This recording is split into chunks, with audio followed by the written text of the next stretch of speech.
Hi there. This is video number 4 about electrochemistry and redox. We're going to ask the question today, how can we use half reactions in order to balance chemical equations? So in a previous lesson, we learned how to write a half reaction to show where electrons are gained. We also learned how to write a half reaction so that electrons are lost. But here's the thing. Many of the equations that we looked at today, the number of electrons that were gained and the number of electrons that were lost were different. Our main idea today is how can we ensure that all of the lost electrons are gained somewhere else in that same equation.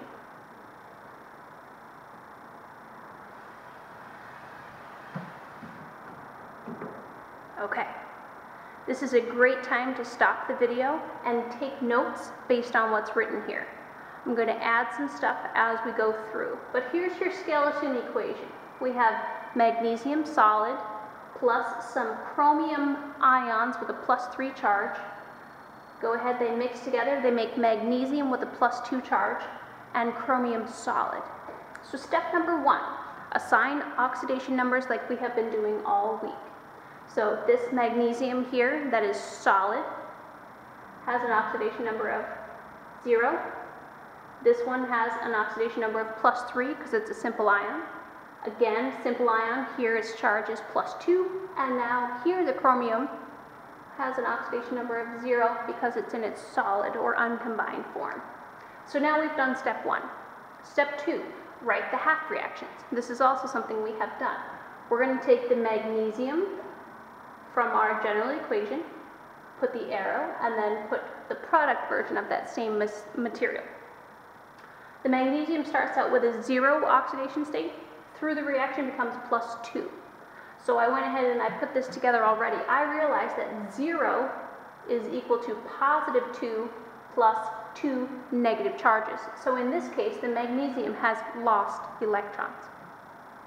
In the next half reaction that focuses on the chromium starts out with a +3 charge. Through the reaction becomes chromium with a 0 charge. So that led me to believe that the chromium must gain some negative charges, and it gains 3 negative charges so that the 3 and the -3 cancel out to make 0. Step 3, this is where the stuff is new. We need to find a multiplier to make the number of electrons lost equal the number of electrons gained. Here, we have 2 electrons that are being lost and 3 that are being gained, and that's sort of impossible. So we need to find some sort of multiple where both of these numbers can be satisfied. I've done this for a while, so I happen to know that a couple 3's, 2 times 3 gives me 6, and I can also get 6 if I take 3 times 2 electrons. So what I'm going to do is I'm going to add a multiplier. If I multiply this whole thing times 3, that will give me 3 magnesium ions, and 6 electrons. I then have another multiplier that I can use for the chromium. In order to get 6 electrons, I need to multiply all of this by 2. That'll give me 2 chromiums, 6 electrons, and 2 chromium solid particles. Okay. So these multipliers, as we've called them, these are actually going to become the coefficients in our skeleton equation. So everywhere you see a magnesium and a line out in front for the coefficient, I want you to put the multiplier that we just used. So there are 3 magnesium solid particles and 3 magnesium ion particles. We then look at the chromium. The chromium should have a coefficient of 2. Now we go through and we make sure that the magnesium and the magnesium have the same number in front of them, and that the chromium and the chromium have the same number in front of them. And this is balanced because I have 3 magnesium that go in, 3 magnesium that come out, 2 chromium ions that go in, and 2 chromium solid particles that come out at the end. Now we went through and we made sure that the number of electrons that were lost and the number of electrons that were gained were both 6. And so this is what we're trying to do.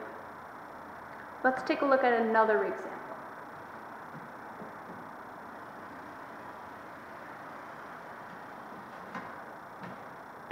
Alrighty.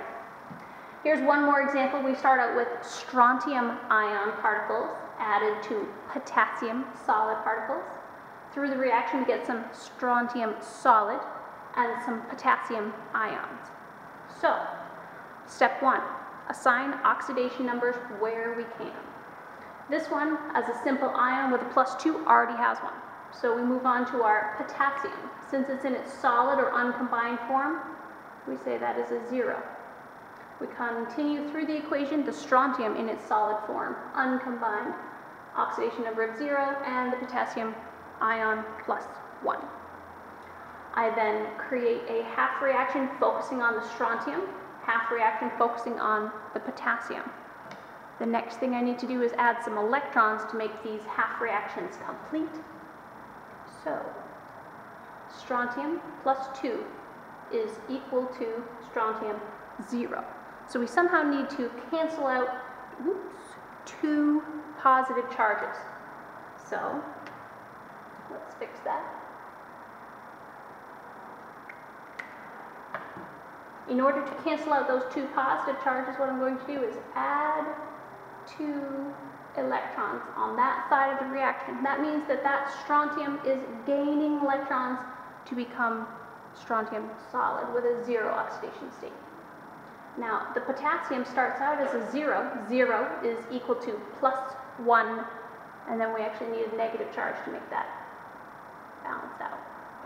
Okay, so we have some strontium gaining electrons, and then we have some potassium that is losing 1 electron.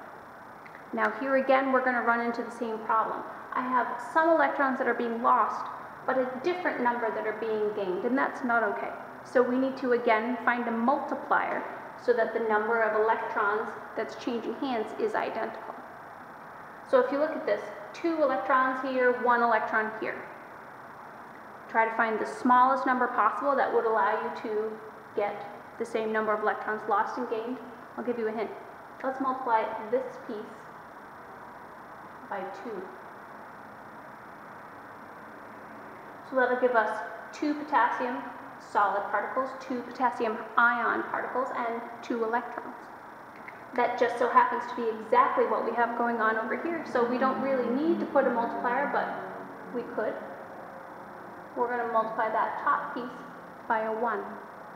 So now I'm going to take the final step, put my multipliers in on the lines up above of my skeleton equation. So the strontium should have a 1. This strontium should have a 1. The potassium, we're going to multiply times 2. And the potassium over here, multiply times 2. So again, double check your strontium and your strontium should have the same number out in front. Potassium and potassium should have the same number out in front. And in both cases, we have 2 electrons that are changing hands.